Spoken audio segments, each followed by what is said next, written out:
Google's ex-CEO Eric Schmidt didn't hold back in what he thought was a private chat with Stanford Business School students.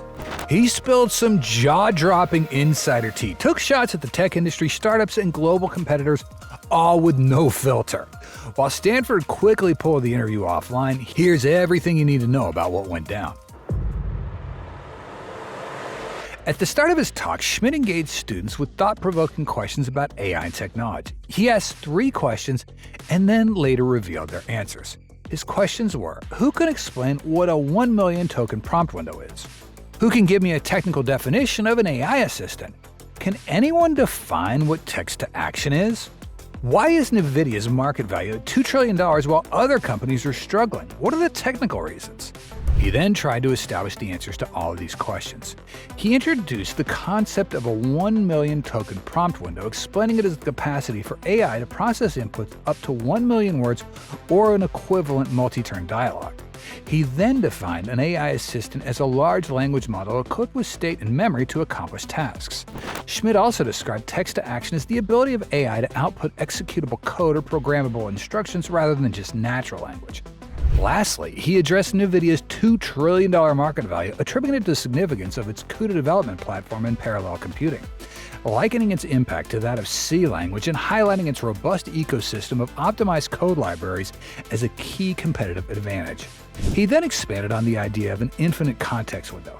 According to Schmidt, in the next couple of years, large language models are set to get away with smarter, massive context windows that let them remember and process way more info at once. Schmidt didn't sugarcoat it when he told Stanford students the US government might actually ban TikTok. If that happens, here's his advice. Tell a large language model, clone TikTok, grab all its users, steal the music, add my personal tweaks, write the code in 30 seconds, and launch it. Then wait an hour, if it flops, tweak it and try again. Schmidt painted a future where everyone has their own tireless free programmer, a world that's just around the corner. In his words, the next big leap in tech. Schmidt's take on AI seems to shift constantly. Right now, he's calling out the growing quality gap between AI models from top companies to scrappy startups, despite betting big on startups just 6 months ago. In a chat with Sam Altman about AI's future, Schmidt threw out some jaw-dropping numbers, $300 billion in projected development costs. Worried about the insane energy demands this will bring, he crunched the numbers on his massive AI clusters and pushed for stronger US-Canada ties for hydroelectric plus cash injections from the Arab world. He didn't hold back on NVIDIA either, hailing its B200 architecture as the kind of computational power and predicting their stock could skyrocket if they dominate the $300 billion data center game. Schmidt also let slip that he's been in talk with AMD's Lisa Su about their ongoing work on a CUDA alternative and converting CUDA code, though, spoiler alert, it's not quite ready yet. Now, this is where things got heated up. The moderator asked why Google, the creator of the Transformer architecture that powers modern AI, seemed to be trailing behind smaller companies like OpenAI. Schmidt straight up blamed Google's culture, where work-life balance is king, leaving the intense grind to startups. He warned that future entrepreneurs, especially those in the room, need to ditch the relaxed approach. No more remote work or 5 p.m. finishes. You gotta hustle to compete. Schmidt also pointed out that tech giants often hit a wall when it comes to growing past their initial breakthroughs. Founders need to stay hands-on to drive efficiency, and he used Elon as the perfect example of someone who's always in the trenches. Schmidt even gave a nod to TSMC, which pushes new PhDs to work under brutal conditions as a model for relentless commitment. For Schmidt, techs need to operate with a sense of urgency, unlike industries like soft drinks where competition drags on for decades. He also talked about Microsoft's OpenAI acquisition, which he initially didn't get but now sees as a game changer, positioning Microsoft as a powerhouse alongside Apple, which Schmidt points out is seriously lacking in AI. That move, according to Schmidt, just shows how fast and cutthroat the tech world really is.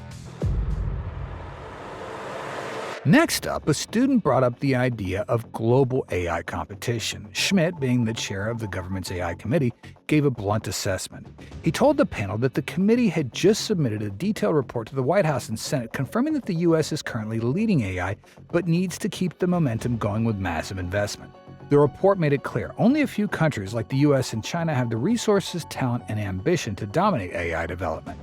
Schmidt pointed out that the US has a 10-year lead in chip tech, especially in extreme UV technology, and is about 2 years ahead of China in AI progress, though that gap is expected to grow. He also shared his involvement in heading a temporary non-legal group that played a key role shaping the Biden administration's AI Act, one of the longest presidential directives in US history. Now entering the implementation phase, the act addresses several crucial issues, including identifying dangerous AI systems that may have learned harmful knowledge without recognizing it. To prevent this, the group set a massive threshold of flops. Any system surpassing that power must be reported to the government to ensure both safety and global competitiveness. While the EU has a lower threshold, both regions are aligned in their goal of advancing tech while maintaining leadership on the world stage. Subsequently, in a discussion about the Russia-Ukraine war, Schmidt, serving as a chief advisor to the Department of Defense, didn't hold back on the difficulties the military faces in innovating. He pointed out that the current system is struggling to keep up, using the example of cheap drones taking out pricey tanks on the battlefield. Schmidt's big idea is developing complex AI systems to handle robotic warfare and bring down the cost of robotics. He believes traditional military assets like tank and artillery can be neutralized, making land invasions way harder. Schmidt also doesn't buy the notion that defense will overtake offense in future wars.